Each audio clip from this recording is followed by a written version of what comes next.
pıçıltı ile başlayır. Ne olur kardeşim bükülüp belin, gözünden süzülen bu yaş nedir bəs? Dünyanı titreden o kuvvetin elin, bir ovuç derdin mi oldu bir qəfəs? Kişi derdi içte çeker bilirik, sükutu feryattan beter olar hey.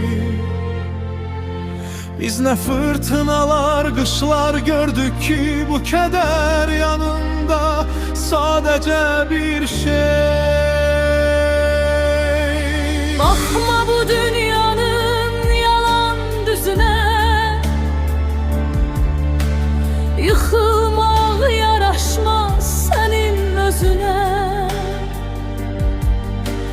Düşme bu feleğin namert toruna, kıyma o yaşahan kövrek gözüne.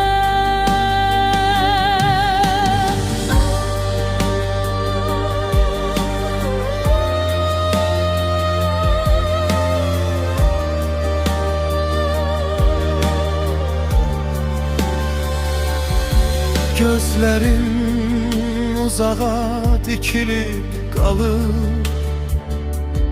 sanki yüreğini talayıp gitmişler.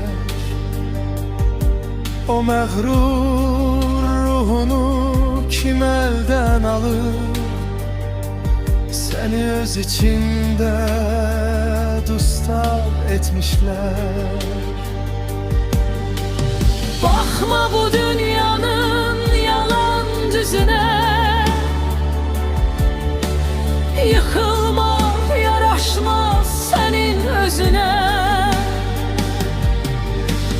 Düşme bu feleğin namert toruna, kıyma o yaşahan kövrek gözüne. Baxıram halına, qəlbim göynəyir. Səni sarsılmış görmək ağırdır inan.